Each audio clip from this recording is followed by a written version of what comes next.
So good morning everyone. I welcome you all to Saurabh Pandey UPSC YouTube channel के अंदर। So if you are preparing for civil service examination, इस channel से जरूर से जुड़े। आज का टॉपिक्स देख लेते हैं। सैटरडे है तो आज 4 मेजर टॉपिक्स हैं। एक तो लैंडस्लाइड केरला। ये टॉपिक आपका इम्पॉर्टेंट है, मतलब प्रश्न बिल्कुल ज्योग्राफी एनवायरनमेंट से रिलेटेड है। एडिटोरियल के अंदर है India Sri Lanka relation. This is again IR topic. Monsoon forecasting geography का topic. Why what is liquefied natural gas mean, इस पर कई सारे एस्पेक्ट हैं तो ये भी डिस्कस करेंगे। और फिर जो मेंस का टॉपिक है, आज निबंध स्पेशल इशू आता है तो वो डिस्कस करेंगे। सो ऐसे का टॉपिक देख दो, the empire of the future will be the empire of the mind. ये मेंस 2024 से मैंने लिया है टॉपिक। ऐसे का कोर्स आपका चल रहा है जिसमें आपका ऐसे पूरा इवेल्युएशन होगा। 3 ऐसे आपके ऑलरेडी हो चुके हैं। आप लोग जो पुराने ऐसे हैं उनको भी इवेलुएट करा सकते हो। ज़रूर से आपको करना है अगर आप थोड़ा फोकस करेंगे तो। कोई क्वेरी तो इस नंबर पर आप मैसेज करो। Saurabh Pandey UPSC Telegram channel पे आप अपना आंसर पोस्ट कर सकते हैं। एग्रीकल्चर ऑप्शनल लॉन्च हो चुका है नया बैच 2025-2026 के लिए, और आज 30% ऑफ रहेगा। ठीक है, और ये 30% ऑफ का आप यूज़ कर सकते हो। अगर आप इंस्टॉलमेंट जो है यूज़ कर रहे हो तो उसमें आपके पास ऑप्शन नहीं होगा डिस्काउंट का, ही ध्यान रखना है। ये ऑप्शनल, इसका डिटेल कोई है तो आप मैसेज कर सकते हो। जो नंबर है उसमें कोई क्वेरी है तो आप पूछ सकते हैं। ज्वाइन करने के लिए ऑल कोर्सेज पे आपको क्लिक करना है। अभी कोर्सेज यहाँ पे अपडेट हो जाएंगे। ऑल कोर्सेज में आपको सारे कोर्सेज मिल जाएंगे सौरभ पांडे UPSC.com वेबसाइट पे। प्रहार बैच भी नया लॉन्च हो गया। तो जैसे देखो, आपको लगभग जनवरी 2024 से पूरा द हिंदू सेशन और सब कवर्ड होगा सब्जेक्ट वाइज। तो अगर आपने ये कवर नहीं किया है, मान लो इतने समय से आपका कंटेंट पूरा नहीं, तो आप ज़रूर से जुड़ो। इसके अलावा PIB, down to earth physics.org और योजना मैगजीन है, ये सब जनवरी 2024 से रहेगा। और प्रीलिम्स का भी कंटेंट इसमें रहेगा। तो ये सब कंटेंट है इसमें। नया बैच लॉन्च हो गया है करंट अफेयर्स का, तो आप उसको अपना कवर कर सकते हैं। सौरभ पांडे CSE ऐप जरूर से डाउनलोड करना। तो आज सारे ही कोर्सेज पे 30% ऑफ है, और नवरात्रि स्पेशल के उसमें 30% आपका ऑफ है। शुरू करते हैं। Kerala urgently need to identify risk zones. ठीक है, रिस्क जोन्स को आइडेंटिफाई करना।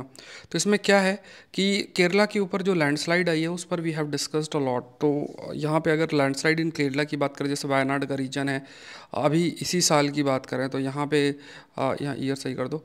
तो यहाँ पे जो लैंडस्लाइड है वो आपकी आई थी, और काफ़ी सारे जो विलेजेस हैं वो आपके अफेक्ट भी हुए थे। तो इस पर कई फैक्टर्स इसके लिए जिम्मेदार भी हैं। किस तरीके से हम डेवलपमेंट आपका कर रहे हैं, किस तरीके से हम डेवलपमेंट और डिज़ास्टर को मैनेज कर रहे हैं, इकोलॉजी का हम कितना रेस्पेक्ट कर रहे हैं, सस्टेनेबल वे में चीज़ें हम कैसे कर रहे हैं, ये सब फैक्टर्स मैटर करते हैं।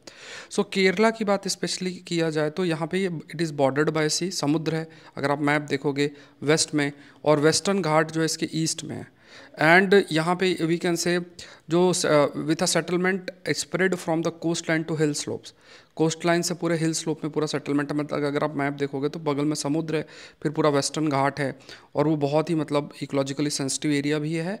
और काफ़ी अधिक वी कैन से कि जो वी कैन से कि वहाँ पे अगर कुछ भी ऐसी एक्टिविटी होती है, माइनिंग होती है, या हम बहुत सारा डेवलपमेंट वर्क करते हैं, जिससे कि जो ओवरऑल आपकी स्टेबिलिटी है स्लोप की वो अफेक्ट होती है, तो लैंडस्लाइड के काफ़ी चांसेस होते हैं।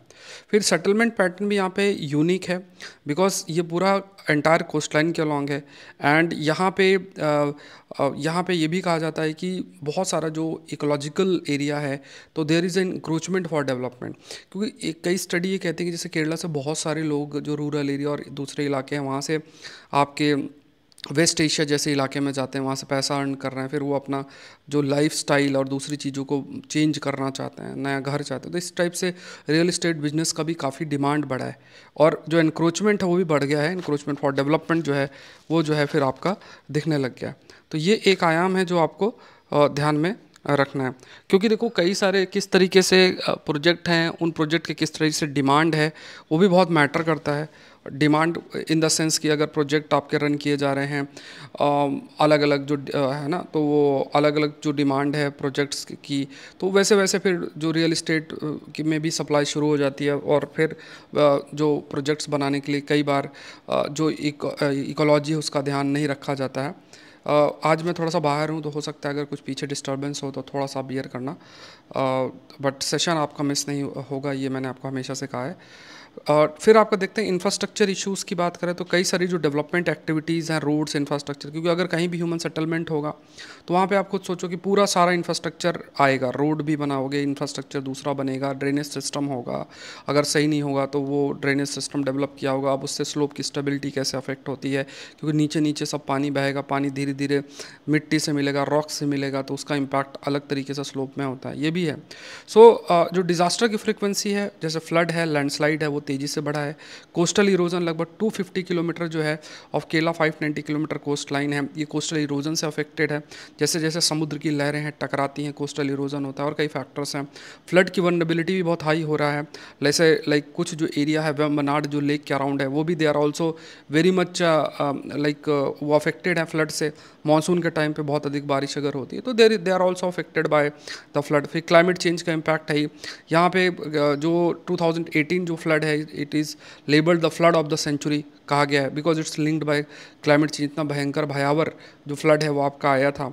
जोग्राफी ओवरऑल देखा जाए तो अगेन वी कैन से कि वेस्टर्न घाट के ये ईस्टर्न साइड में लोकेटेड है। उसके बाद कई रिवर्स भी हैं, सारावटी रिवर है, चलियार है, जो कि इसी रीजन पे ओरिजिनेट होती हैं। दोनों जो रिवर्स है, सारावटी और चलियार जो रिवर है, वेस्टर्न घाट से होते हुए अरेबियन सी में जो है एम्प्टी करती हैं। और इससे क्या है कि जो पूरा का पूरा प्लेटू है वो like despite the easterly tilt of the Wayanad Mysore और प्लेटू, मतलब जो टिल्ट है वो ईस्टर्न साइड पे, बट जो नदियां हैं वो बह के जा रही हैं टुवर्ड्स द वेस्टर्न साइड। तो ये भी एक यूनिक आस्पेक्ट आप कह सकते हैं। तो देखो लैंडस्लाइड के लिए बहुत सारे फैक्टर्स हैं, और जैसा डेवलपमेंट आस्पेक्ट भी है, कई बार कुछ सिस्मिक एक्टिविटीज़ भी होती हैं, माइनिंग होती है, तो ये सब चीज़ें, और डिफॉरेस्टेशन है, तो इससे पूरा का पूरा जो रीज़न है वहाँ पे जो लैंडस्लाइड की पॉसिबिलिटी आपका बढ़ जाता है। तो यहाँ पे कहा गया है कि जो भी फैक्टर्स हैं, slope, soil thickness, rainfall, land use में बदलाव जो हो रहा है, पहले लैंड यूज़ मान लो नॉन एग्रीकल्चर या नॉन कोई डेवलपमेंट एक्टिविटीज़ के लिए यूज़ हो रही है, अब उसमें चीज़ें बदली जा रही हैं, डेवलपमेंट एक्टिविटीज़ के लिए जो है वो आपकी हो रही है। तो उन चीज़ों को थोड़ा सा मैनेज करना, मतलब उन फैक्टर्स को स्टडी करके लिमिट करना बहुत मैटर करता है, बिकॉज अगर आपने डेवलपमेंट नेचर को ध्यान में रखते हुए नहीं हम लेकर आए तो डिजास्टर उसको पूरे तरीके से ख़त्म कर सकता है, ये बहुत ज़रूरी है। तो फिर एक लैंडस्लाइड सस्टेनेबिलिटी मैपिंग कि अच्छा कहाँ पे कितना लैंडस्लाइड की पॉसिबिलिटी, उसकी प्रॉपर मैपिंग करना बहुत इंपॉर्टेंट है। जिस तरीके से अरेबियन सी का पानी गर्म हो रहा है, तो इससे जो चांसेस है साइक्लोन फ्लड के बढ़ जाएंगे, जो फ्रिक्वेंसी है आपके साइक्लोन बनने की, खासतौर से जो ट्रॉपिकल साइक्लोन हैं जिसके लिए 27 डिग्री सेल्सियस का टेम्परेचर और मॉइस्चर की कंटिन्यूस सप्लाई की जरूरत है, तो वो कंडीशंस बहुत ईजिली अवेलेबल अरेबियन सी में भी हो रही है। अब जैसे 2017 में ओखी करके जो साइक्लोन आपका आया था, ये वी कैन से इन 2000, तो वो केरला को भी उसने काफ़ी अधिक आपका अफेक्ट किया था। तो कुछ स्टेप्स हमें ज़रूरी हैं। पहली चीज़ क्या है कि जो डिज़ास्टर मैनेजमेंट प्रैक्टिसेस हैं आपकी, है ना, तो उसमें हमें बहुत ही प्रोएक्टिवली देखना पड़ेगा, और मतलब पहले से ही वी नीड टू कंसीडर कि अच्छा ये डेवलपमेंट एक्टिविटी है, ये चीज़ हो सकती है, तो इसको हमें दूर करना होगा, कॉम्प्रहेंसिव लेवल पे कार्य करना पड़ेगा। ऐसा नहीं कि मतलब डिज़ास्टर होने के बाद भी आर टेकिंग स्टेप्स। फिर सेंडाई फ्रेमवर्क को इम्प्लीमेंट करना, जो डिज़ास्टर रिस्क रिडक्शन है, कि किस तरीके से जो ये आपका डिज़ास्टर है उसके रिस्क को रिड्यूस करना, तो उसमें हमें अपने डेवलपमेंट चेंजेस भी करना पड़ेगा। उसके बाद हमें देखना पड़ेगा कि हम कम्युनिटीज़ को, लोकल कम्युनिटीज़ को इन्वॉल्व करके डेवलपमेंट एक्टिविटीज़ कैसे कर रहे हैं, ये भी देखना ज़रूरी है।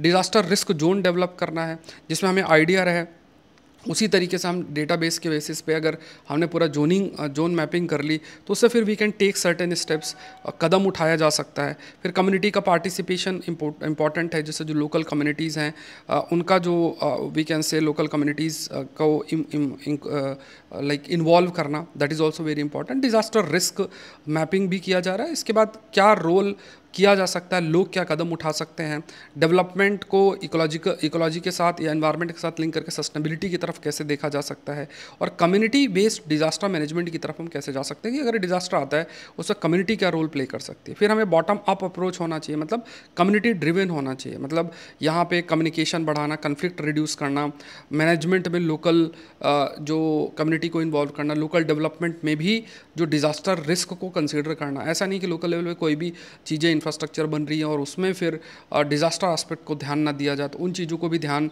रखना। एंड यहाँ पे ज़रूरी है कि नीड फॉर इन्वेस्टमेंट इन जो डिज़ास्टर रिस्क रिडक्शन है उस पर भी जो इन्वेस्टमेंट है वो भी करना ज़रूरी है। तो हमें अपना जो ओवरऑल डिज़ास्टर के लिए प्रिपरेशन है उसको इम्प्रूव करने का ज़रूरत है। तो ये ओवरऑल पॉइंट्स आपको ध्यान में रखने हैं।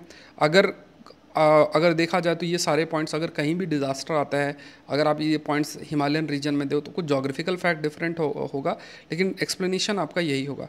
अगर आप सेशन देख रहे हैं तो देखो लाइक बटन आप ज़रूर से प्रेस करें। It will take hardly less than 1 second. आप सेशन देखते हैं पूरा, आप फ्री में सेशन देखते हैं तो इतनी एक छोटी जिम्मेदारी आपकी रहती है कि एक लाइक बटन प्रेस करें। अगर ऐप में आप देखते हैं तो आपको कोई भी क्वेरी है तो आप कमेंट सेक्शन में बताएं, बट यहाँ पे ज़रूर से जो क्वेश्चन पूछा जाता है उसका आप कमेंट सेक्शन में बताओ और लाइक बटन प्रेस करो। देखो यूट्यूब का एल्गोरिदम इसी में काम करता है। अगर आप नहीं करोगे धीरे धीरे धीरे तो फिर ये जो ग्रोथ है उसमें आपका पार्टिसिपेशन नहीं हो पाएगा।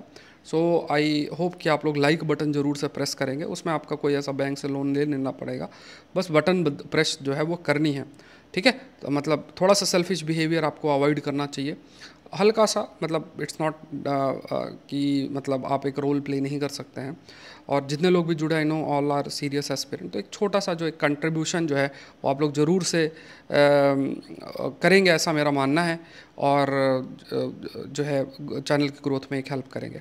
चलो टॉपिक दूसरा देखते हैं, इंडिया श्रीलंका रिलेशन। ठीक है, तो इंडिया श्रीलंका को सपोर्ट भी करता है। तो इंडिया ने साफ साफ कहा कि देखो जो श्रीलंका का आर्थिक अभी जो भी दिक्कत है तो उसमें हम मदद करेंगे। तो ये शब्द आप याद रखो, दैट इज़ इकोनॉमिक रिहैबिलिटेशन। तो वहाँ पे टूरिज़्म पे इन्वेस्ट है ना, टूरिज़्म और एनर्जी सर्विसेज, डेयरी इंडस्ट्री, इनमें हम पार्टिसिपेट करेंगे। उसके अलावा हम फाइनेंशियल एड भी लगभग $4 बिलियन श्रीलंका को प्रोवाइड कर रहे हैं, like during its financial crisis 2 साल पहले ये हमने प्रोवाइड भी किया है। उसके बाद ऑन गोइंग जो इंडिया बैक्ड प्रोजेक्ट है जिसमें energy production, fuel supply, solar electrification, health development है, इसमें भी हम पार्टिसिपेट जो है कर रहे हैं। तो यहाँ पे देखो बहुत सारी चीज़ें, क्योंकि देखो इंडिया श्रीलंका के साथ हमें अपने रिश्ते अच्छे रखने ही हैं और हमारा नेबरिंग देश भी है। और चाइना को कैसे काउंटर करते हैं भी देखना है। देखिए ऐसा कई पहले रिजीम में था कि बहुत ही पास तमिलनाडु के चाइना जो है कुछ प्रोजेक्ट्स लेने का प्रयास कर रहा था सोलर एनर्जी का, तो बहुत ही हमारे एकदम बॉर्डर एरिया में ही आ रहा था, तो it was a matter of concern for us, तो वो देखना है। बाकी दूसरे कई सारे एरियाज़ हैं वहाँ पे भी एनर्जी सेक्टर पे हम पार्टिसिपेट कर रहे हैं। टूरिज्म कोलैबोरेशन, भारत से बहुत सारे लोग जाएंगे और वहाँ पे मान लो ईजिली उनको एक्सेसिबिलिटी मिलती है और जो वीज़ा से रिलेटेड कोई इशू नहीं मिलता है, तो उसमें जो पूरी इकोनॉमिक डेवलपमेंट बहुत बड़ा रोल होता है टूरिज़्म का। सिक्योरिटी कंसर्न की बात किया जाए तो यहाँ पे ये चीज़ हाईलाइट की गई कि किसी भी तरीके से, मतलब श्रीलंका का कहना है कि हमारी टेरिटरी भारत के इंटरेस्ट के खिलाफ यूज़ आपकी नहीं होगी, ये चीज़ हाईलाइट की गई है। पॉलिटिकल एस्पिरेशन की बात किया जाए तो इंडिया सपोर्ट द एस्पिरेशन जितनी भी कम्युनिटीज़ हैं इंक्लूडिंग तमिल। इसके अलावा एक 13th अमेंडमेंट है। 13th अमेंडमेंट में क्या है कि जो तमिल्स हैं उनको पॉलिटिकल रिप्रेजेंटेशन प्रोवाइड करना। जैसा हमारे देश में मान लो पॉलिटिकल रिप्रेजेंटेशन की जब हम बात करते हैं, 73rd 74th अमेंडमेंट एक्ट है उसमें वुमेन रिप्रेजेंटेशन पर हमने फोकस किया है लोकल लेवल पे। तो इसी तरीके से जो तमिल कम्युनिटी उनके रिप्रेजेंटेशन को 13th अमेंडमेंट के तहत किया गया, मतलब 13th अमेंडमेंट उनके संविधान के अंदर है। फिर फिशरमैन इशू भी बहुत बड़ा एक इशू है, क्योंकि जनरली क्या होता है कि भारत के फिशरमैन है टूना जैसे फिश को पकड़ने चले जाते हैं और जो मैरीटाइम बॉर्डर है वो क्रॉस हो जाती है और श्रीलंका के कोस्ट गार्ड ने भी पकड़ लेते हैं उसमें, तो कई इशूज़ आते हैं। तो एक लाइवलीहुड इशू के रूप में देखना चाहिए, तो भारत इस चीज़ को हाईलाइट भी करता है और श्रीलंका भी इस चीज़ को कंसिडर कर रहा है। ऑल्दो इस चीज़ को कैसे बैलेंस किया जाए, that is the thing that has to be seen, किस चीज़ को देखा जाता है। तो इस चीज़ को भी बैठ के बातचीत करना, कोई भी ऐसा कदम ना उठाना जिससे कि ओवरऑल जो फिशरमैन है दे आर अफेक्टेड, ये चीज़ भी देखना है। नेक्स्ट देख लेते हैं द अदर मानसून की बात किया जाए तो यहाँ पे एक अच्छा टॉपिक है फॉरकास्टिंग, मानसून के फॉरकास्टिंग की बात की गई। तो ये टॉपिक इफ़ यू सी, ये भी टॉपिक आपका ज्योग्राफी से जुड़ा हुआ है फॉरकास्टिंग। जैसे थोड़ा सा मैं मैप आपको दिखा देता हूँ। जैसे अगर आप मानसून का मैकेनिज्म जैसे एनसीईआरटी में भी रीड करोगे तो ये भारत है, यहाँ से आपका साउथ वेस्ट ये आपका है ना, साउथ वेस्ट आपका है। तो यहाँ से ये आपका मानसून है, पूरा बारिश आपकी होती है। एक ब्रांच आपकी अरेबियन सी वाली होती है, दूसरी आपकी एक ब्रांच आपकी बे ऑफ बंगाल वाली होती है, दूसरी ब्रांच इधर होती है ना। एक ब्रांच इस टाइप से जाएगी, एक ब्रांच इस टाइप से जाएगी, एक इस टाइप से जाएगी, कई ऐसे मानसून के ब्रांच होते हैं। फिर उसके बाद नॉर्थ ईस्ट ट्रेड विंड होती है, तो यहाँ पे कमेंट सेक्शन में बताओ कि नॉर्थ ईस्ट जो मानसून आपका आता है उसके लिए 2 फैक्टर्स बताओ, क्या फैक्टर्स हैं। तो ये जो हवाएं नीचे की तरफ जाती है, मतलब जैसे है ना रिट्रीट मानसून करता है, यहाँ से मॉइस्चर लेके और फिर जो है आपका ये तमिलनाडु और इन रीजन पे बारिश करता है। तो यहाँ पे बहुत सारी इकोनॉमिक एक्टिविटीज़ इस बारिश पर निर्भर करता है, एग्रीकल्चर एक्टिविटीज़ पर निर्भर करता है। भारत में 11% जो बारिश है उसमें जो कंट्रीब्यूशन नॉर्थ ईस्ट मानसून का होता है, मतलब ये आपको ध्यान में रखना। साउथ वेस्ट तो है ही, नॉर्थ ईस्ट भी है। तो यहाँ पे तमिलनाडु जैसे स्टेट की इकोनॉमी इस पर बहुत निर्भर करती है। तो ऐसा नहीं है कि हम सिर्फ जो मानसून है पूरे जहाँ सब जगह बारिश हो रही है तो उस समय हमने अच्छे से प्रिडिक्ट कर लिया। हमें देखना इधर भी प्रिडिक्ट करना, जब ये रिट्रीट कर रहा है तब भी प्रिडिक्ट करना कि अच्छा पोस्ट मानसून कहाँ कहाँ बारिश हो सकती है, और साथ में नॉर्थ ईस्ट वाली जो ये है स्थिति है इसमें कहाँ कहाँ बारिश आपकी हो सकती है। तो साउथ वेस्ट मानसून की बात करें तो यहाँ पे अभी 8% ज़्यादा बारिश हुई है। नॉर्थ ईस्ट मानसून सिग्निफिकेंस की बात करें तो कई सारे तमिलनाडु आंध्र प्रदेश में बहुत हेल्पफुल है। लगभग 11% भारत का एनुअल रेनफॉल यहाँ से है। तो प्री मानसून फॉरकास्ट तो इम्पॉर्टेंट है ही, लाइक है ना। इसके अलावा पोस्ट मानसून रेनफॉल भी देखना जरूरी है। ऑल्दो कहा जरूर से गया है कि मानसून के बाद 12% आपकी ज़्यादा रेनफॉल होगी। नॉर्थ ईस्ट मानसून का इन्फ्लुएंस भी है, जैसे राइस और मेज़ की प्रोडक्टिविटी के लिए बहुत हेल्पफुल है। बारिश जो होती है इस समय तो वो काफ़ी हेल्पफुल है राइस और मेज़ की प्रोडक्टिविटी आंध्र प्रदेश में जो ग्रो किया जाता है। उसके अलावा तमिलनाडु जो रीजन है वहाँ ग्रो आपका किया जाता है। तो उसमें बहुत अगर बहुत ज़्यादा सपोज करो वेरिएबिलिटी होती है, जैसे मानसून का एक बहुत बड़ा एक नेचर आता है, उसे हम बोलते हैं पल्सेटिंग नेचर। पल्सेटिंग जो नेचर है तो वो पल्सेटिंग नेचर को हम कैसे टैकल करें ये देखना ज़रूरी है। वेरिएबिलिटी जो है मानसून की उसको थोड़ा सा कैसे हम देखें वो बहुत मैटर करता है। और बहुत ज़्यादा वेरिएशन होगा तो कई बार क्या होता है कि बहुत, जैसे इसमें पल्सेटिंग नेचर में क्या होता है कि कई बार dry spell wet spell, dry spell wet spell, कई बार बहुत बारिश हो गई, कई बार बिल्कुल बारिश ना हुई। तो यहाँ पे इस स्थिति में कई बार फ्लड और ड्रॉट की स्थिति आपकी रहती है। तो ये थोड़ा सा देखना जरूरी है। तो कई बार सपोज करो कि बहुत बारिश हो गई तो it will result into flood also, जैसे चेन्नई में फ्लड आ गया जिस तरीके से ना, तो अर्बन फ्लडिंग के केसेस आपके हो जाते हैं। फिर इसलिए फॉरकास्टिंग इंप्रूव करना बहुत ज़रूरी है। तो यहाँ पे हमें even like enhance forecasting system अभी है भी, बट यहाँ पे हमें अर्बन फ्लडिंग इम्पैक्ट पे ध्यान देना। अर्बन फ्लडिंग मतलब जैसे क्या होता है कि थोड़ी भी बारिश हुई पूरे शहर में पानी इकट्ठा हो गया, और क्यों प्रॉपर ड्रेनेज सिस्टम नहीं, थोड़ी भी बारिश में पूरा पानी इकट्ठा हो गया तो वो अर्बन फ्लडिंग का रूप ले लेता है।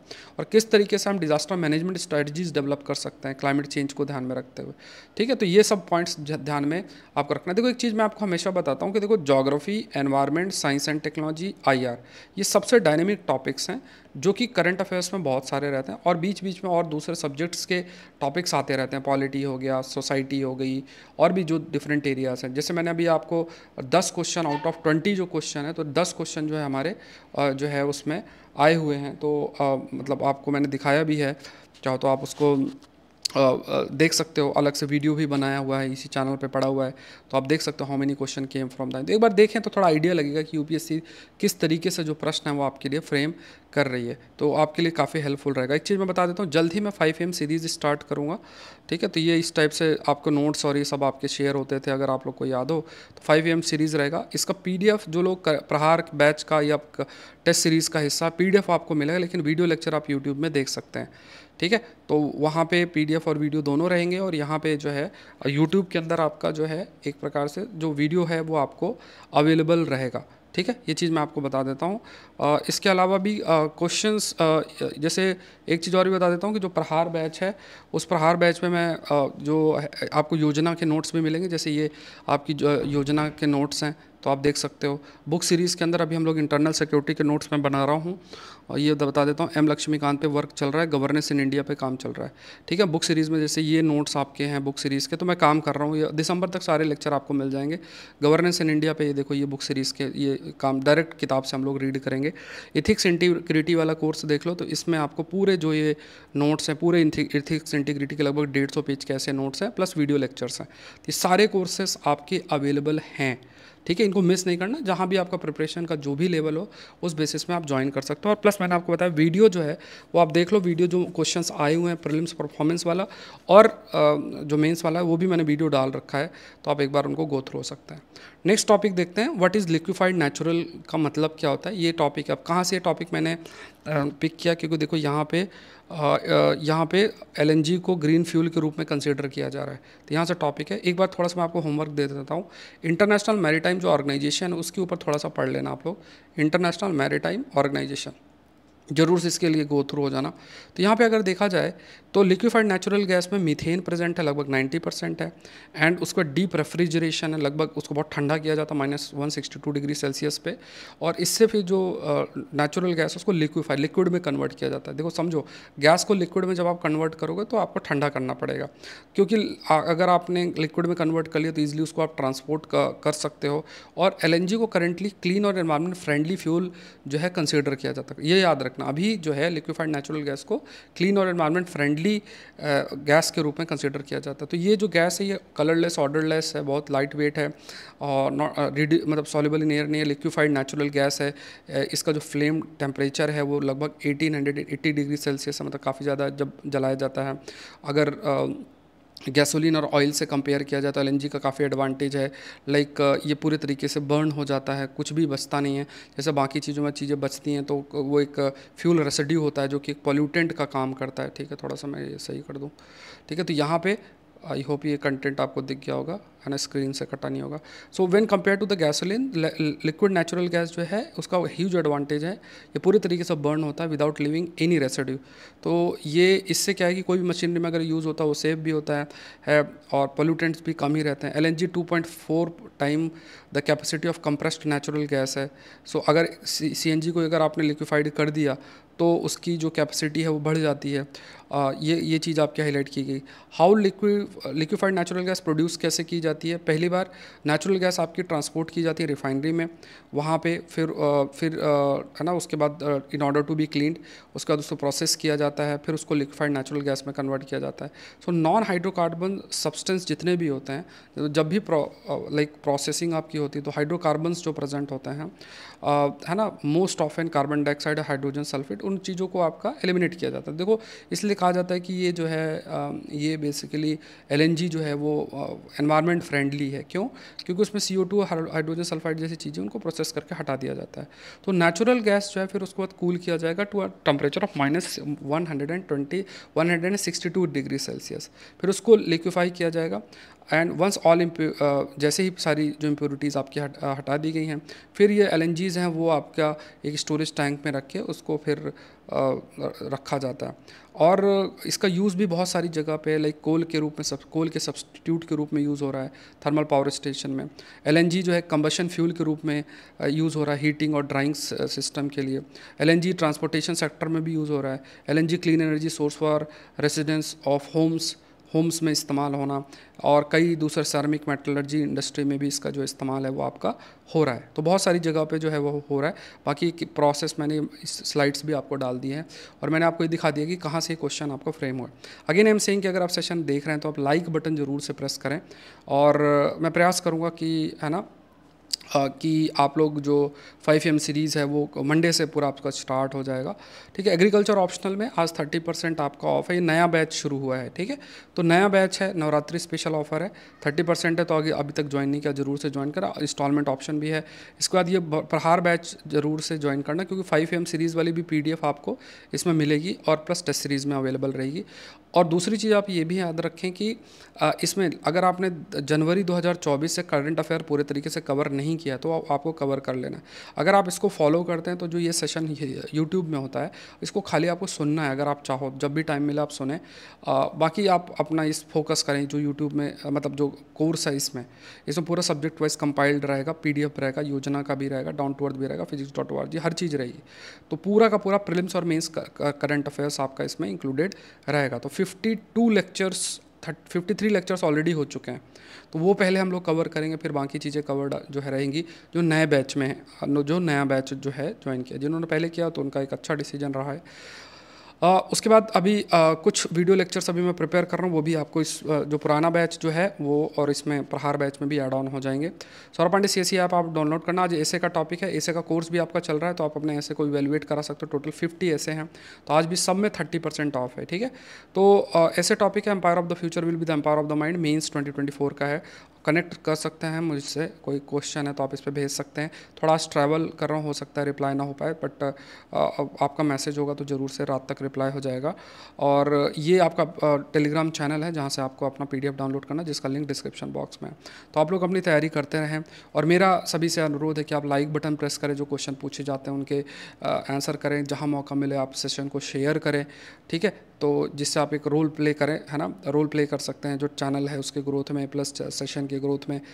बाकी देखो चीज़ें तो चलती ही रहेंगी, चाहे 5 लोग देखें चाहे 10 लोग देखें, बट एक मोटिवेशन के लिए इंपॉर्टेंट है कि थोड़ा सा आप लोग एम्फेसिस करें। कंटेंट की क्वालिटी ऑल आर अवेयर की अच्छी है ना, और अगर आपको लगता है कहीं और इम्प्रूवमेंट किया जाना चाहिए तो आप मुझे ज़रूर से हाईलाइट करें। मिलता है नेक्स्ट सेशन में। Thank you everyone, thank you.